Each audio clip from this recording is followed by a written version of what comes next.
E69 news కి స్వాగతం. ముందుగా ముఖ్యాంశాలు. మహిళలపై నేరాలకు పాల్పడితే కఠినంగా వ్యవహరిస్తాం పీఎం మోదీ.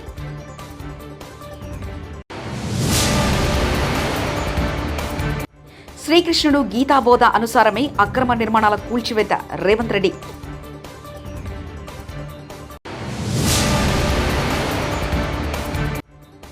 రాజకీయంగా ఎదుర్కొనలేకే పల్లాపై అక్రమ కేసులు హరీష్ రావు.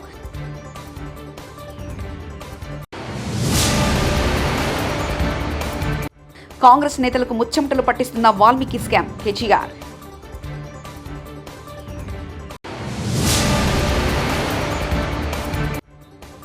ఎన్ కన్వెన్షన్ కూల్చివేతలను స్వాగతిస్తున్నాం సిపిఐ నేత నారాయణ.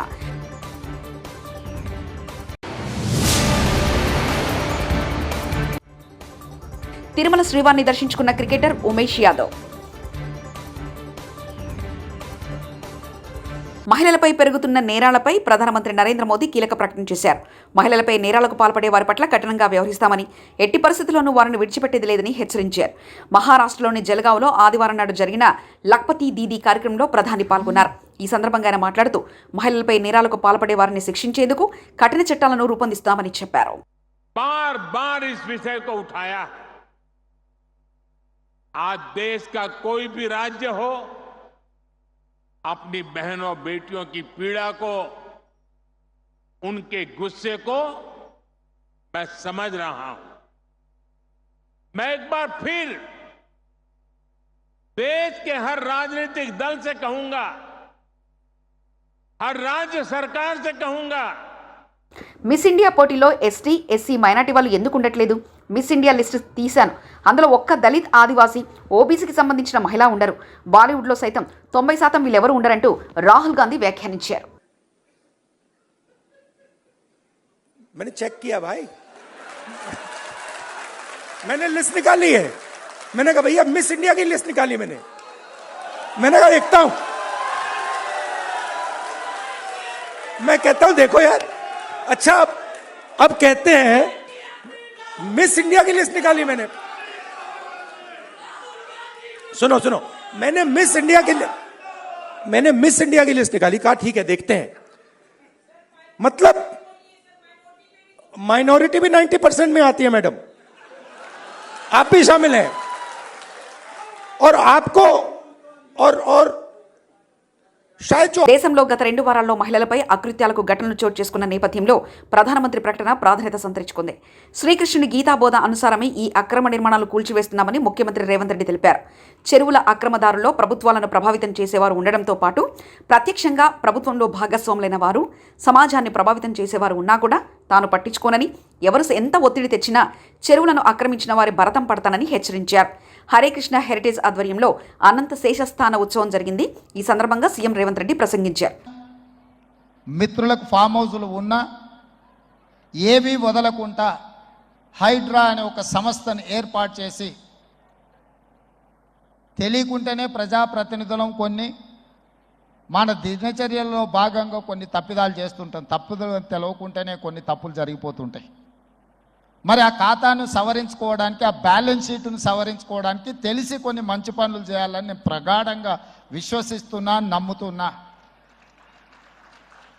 ఆ తెలిసి చెయ్యాలనుకుంటున్న మంచి పనుల్లో భాగము ఈ చెరువులను చెరబట్టిన వాళ్ళ నుంచి విముక్తి కలిగించాలన్న ఏకైక లక్ష్యంతోనే ఈరోజు చెరువులను ఆక్రమించుకున్న వాళ్ళను ఎవరిని వదలకుండా ఉక్కు పాదంతో అణిచివేయాలన్న ఆలోచన, అందులో నిర్మాణాలను ఏ ఒత్తిడి వచ్చినా వెనక్కి తక్కకుండా తొలగించాలన్న ఆలోచనతోనే ఈరోజు ఈ చెరువులలో ఉన్న అక్రమ కట్టడాలను కూలగొడుతున్నాము.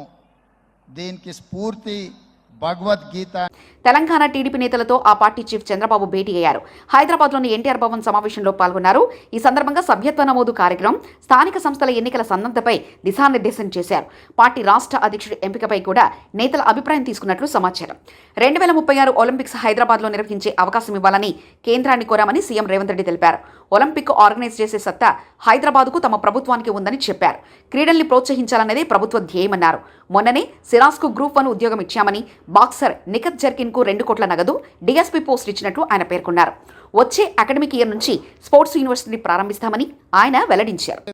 ఇదే కాకుండా 2036లో ఒలింపిక్ గేమ్స్ని ఇండియా ఆర్గనైజ్ చేయాలని ప్రధానమంత్రి గారు ఏదైతే ఆలోచన చేస్తున్నారో ఆ ఒలింపిక్ గేమ్స్ని హైదరాబాద్ వేదికగా మేము నిర్వహిస్తాము. తెలంగాణ రాష్ట్రానికి అవకాశం ఇవ్వండి. ఇంటర్నేషనల్ స్టాండర్డ్స్ స్టేడియంస్ని అన్నిటిని కూడా ఇన్ఫ్రాస్ట్రక్చర్ తెలంగాణ రాష్ట్ర ప్రభుత్వం క్రియేట్ చేస్తుంది. తెలంగాణ రాష్ట్ర ప్రభుత్వం ఆ వసతులను అన్నిటిని కూడా ఇప్పటి నుంచే ప్రణాళికబద్ధంగా అభివృద్ధి చేస్తామని చెప్పి మేము వారికి చెప్పడం జరిగింది. ఉస్మానియా గాంధీ హాస్పిటల్, ఇతర ప్రభుత్వ ఆసుపత్రుల్లో మందులు దొరకడం లేదు. రాష్ట్రంలో పారిశుద్ధ్యం పడకేసిందంటూ, గ్రామాల్లో మున్సిపాలిటీలో ఎక్కడ కూడా చెత్తెత్తే పరిస్థితి లేదంటూ స్వయంగా జీహెచ్ఎంసీ కమిషనరే మా ఇంట్లో చెత్త తీసుకోవడం లేదని చెప్తున్నారంటూ హరీష్ రావు వ్యాఖ్యానించారు. ఆసుపత్రిలో ఏ మెడిసిన్స్, సింపుల్ మెడిసిన్స్, క్లోరోమోజల్, నాక్ 40 mg, గ్లైకోమెట్,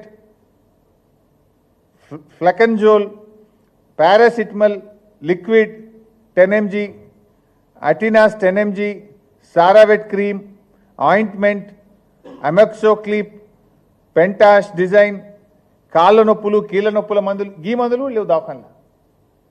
అసలు మందు ప్రభుత్వ ఆసుపత్రుల్లో మందులే లేవు. బయటకు రాసే పరిస్థితి వచ్చింది. మీరు రివ్యూ చేయాల్సింది ఏంది? ప్రజల ఆరోగ్యం కంటే ముఖ్యమైనది ఏంటిది? ఇవాళ ఎక్కడ చూసినా రాష్ట్రంలో పూర్తిగా పారిశుద్ధ్యం పడకేసింది.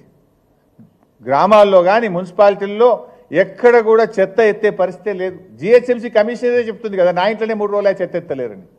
ఇక ప్రజలు కూడా పట్టించుకోవాలి.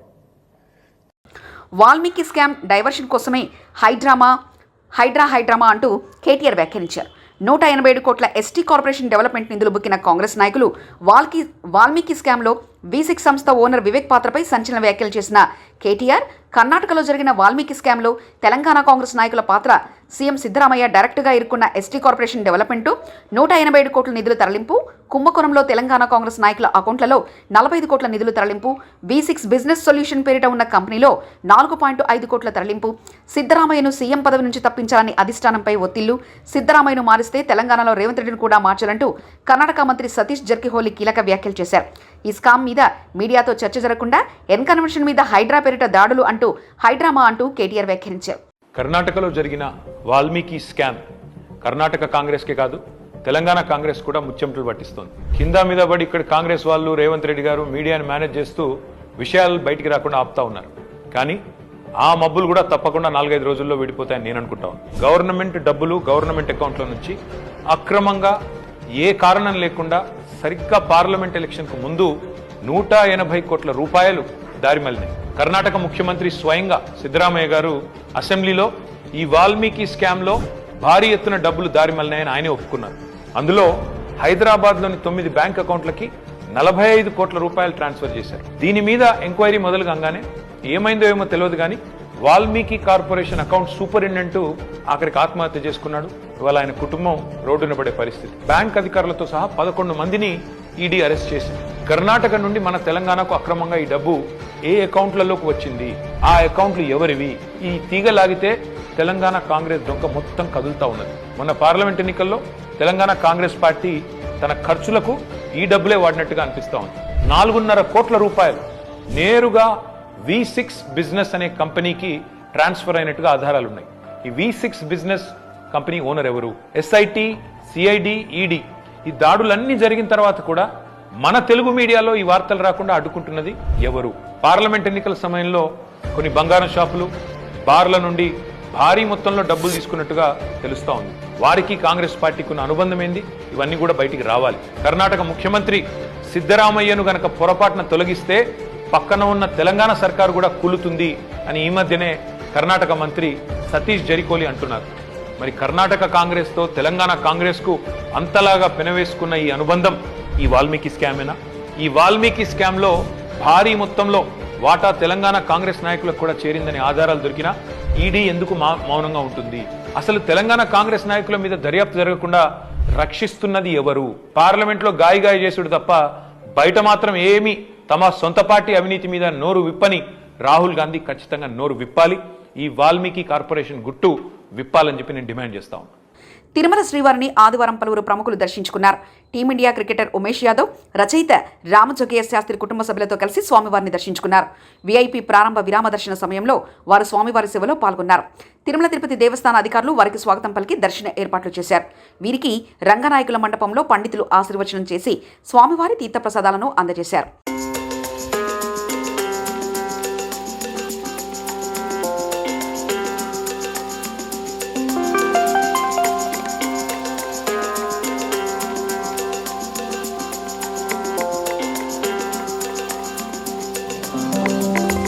మాదాపూర్లో సినీ నటుడు అక్కినేని నాగార్జునకు చెందిన ఎన్ కన్వెన్షన్ కూల్చివేతలను స్వాగతిస్తున్నామని సిపిఐ జాతీయ కార్యదర్శి నారాయణ తెలిపారు. ఎన్ కన్వెన్షన్ను కూల్చివేసిన ప్రాంతాన్ని ఆయన పరిశీలించారు. చెరువుల అక్రమదారుల్లో ఎంతటి వారినో ఉపేక్షించొద్దన్నారు. ఎవరు ఆక్రమించినా వారిపై హైడ్రా కూల్చివేతలు చేపట్టాలని కోరారు. అక్రమ కట్టడాలకు అనుమతులిచ్చిన వారిపైన చర్యలు తీసుకోవాలని ఆయన డిమాండ్ చేశారు. భారాస నేతలు మల్లారెడ్డి, పల్లా రాజేశ్వరరెడ్డి చెరువుల్లో కాలేజీలు కట్టారని ఆరోపించారు. పెద్ద పెద్ద వాళ్ళే కబ్జాలు చేసుకొని అనుభవిస్తూ ఉన్నారు. మేము గత 10-15 ఏళ్ళుగా అన్ని ప్రాంతాలకు పోయి చూస్తున్నాం. ఎక్కడైనా పేదవాళ్ళు ఈ ప్రభుత్వ భూములు గుడి చేసుకుంటే మాత్రం అందరూ ఎగబడి ఒంటి కాపీ వస్తారు. కానీ ఈ గుంటపురం బోకులు, చెరువు, ట్యాంకు ఇవంతా ఉండే వాళ్ళు బిల్డింగ్లు కట్టుకున్నారు. కొన్ని చోట్ల ఇంజనీరింగ్ కాలేజీ కట్టుకున్నారు, కొన్ని చోట్ల ఫంక్షన్ హాల్స్ కట్టుకున్నారు. వాళ్ళు విలాసవంతమైన జీవితాలు కనిపిస్తూ ఉన్నారు. వాటిపైన మేము ఎన్నో రోజులు ఆందోళన చేశాం.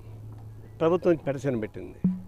ఎందుకైనా మంచిది, రేవంత్ రెడ్డి ముఖ్యమంత్రి అయిన తర్వాత ఈ కుంటలు, చెరువులు మొత్తం కూడా ఖాళీ చేయించడానికి ఒక సంస్థ ఏర్పాటు చేశాడు. హైడ్రా సంస్థ ఏర్పాటు చేశాడు. సరి చూద్దామని అని అనుకున్నాం. కానీ ఇప్పుడు ఎన్ కన్వెన్షన్ అధినేత చాలా సినీ ప్రముఖుడు ఆయన నాగార్జున, ఆయన బిగ్ బాస్కే బాస్ ఆయన దీన్ని ఆక్రమించుకున్నాడు.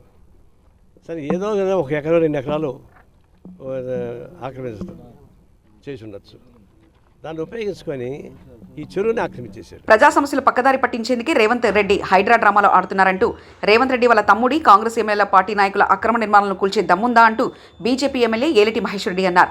రెడ్డి గారు, నిజంగా మీరు ఈ హైడ్రా ద్వారా వాస్తవంగా ఇక్కడ ఉన్నటువంటి మరి ఇల్లీగల్ కన్స్ట్రక్షన్ అన్నింటినీ కూడా డిమాలిష్ చేసే దమ్ము నీకు ఉన్నదా?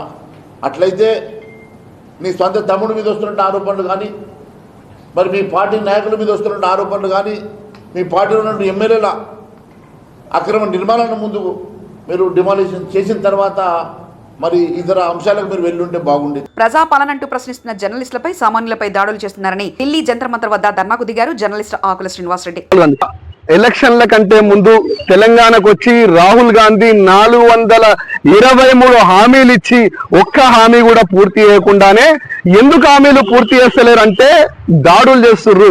కాంగ్రెస్ గూండాలు దాడి చేస్తుర్రు. పోలీసు వాళ్ళు కండువ కప్పుకొని కార్యకర్తలు లెక్క పోలీసు. హైడ్రా కూల్చివేతలపై సంచలన వ్యాఖ్యలు చేసిన ఎంఐఎం అధినేత అసదుద్దీన్ ఓవైసీ, ఎఫ్డీఎల్ బఫర్ జోన్ పరిధిలో ఉన్న ప్రభుత్వ భవనాలు, కార్యాలయాలు కూడా కూల్చేస్తారా? నెక్లెస్ రోడ్డు కూడా ఎఫ్డీఎల్ పరిధిలో ఉంది, కూల్చేస్తారా? జీహెచ్ఎంసీ ప్రధాన కార్యాలయం వద్ద నీటి కుండ ఉండేది, దాన్ని కూడా కూల్చేస్తారా? కేంద్ర ప్రభుత్వానికి సంబంధించిన సీసీఎంబీ ఆఫీస్ హిమైసాగర్ వద్ద ఉంది, అది కూల్చేస్తారా అంటూ ఎంఐఎం అధినేత असदुद्दीन ओवैसी व्याख्यानिंचाరు. फिर हमारे एमएलए कौसर साहब जाकर चीफ सेक्रेटरी को भी बोले हैं, ये बात हम बोले हैं. और तीसरी बात ये है कि जीएचएमसी का जो ऑफिस है, अभी जीएचएमसी का ऑफिस है ना, तो हम लोग जो है हमारे स्कूल में जब हम लोग बस में जाते थे, हैदराबाद पब्लिक स्कूल को बस में जाते थे, मेरे को अच्छी तरह याद है हमारी जो बस होती थी वापसी में ऐसा आती थी, या फिर कभी कभी मैं पब्लिक स्कूल को जाता था बस पकड़ के, एक बस नंबर 7 होती थी, अभी भी होंगी, डबल डकर में बैठ जाता था मैं, ऊपर बैठने का बड़ा शौक था मेरे. हाँ, वो लिबर्टी से जाती थी, लिबर्टी से टैंक बन जाती थी. वहां पर जहां पर जीएचएमसी का ऑफिस है वहां पर एक वाटरफॉल था, मैं देख. మహిళలపై నేరాలకు పాల్పడితే కఠినంగా వ్యవహరిస్తాం పీఎం మోదీ.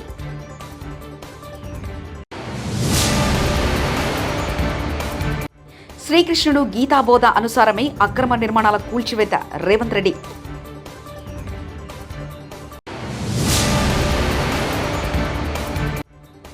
రాజకీయంగా ఎదుర్కొనలేకే పల్లాపై అక్రమ కేసులు హరీష్ రావు.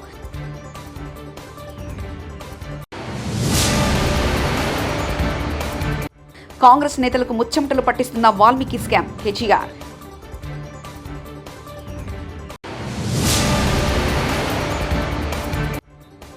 ఎన్ కన్వెన్షన్ కూల్చివేతలను స్వాగతిస్తున్నాం సిపిఐ నేత నారాయణ.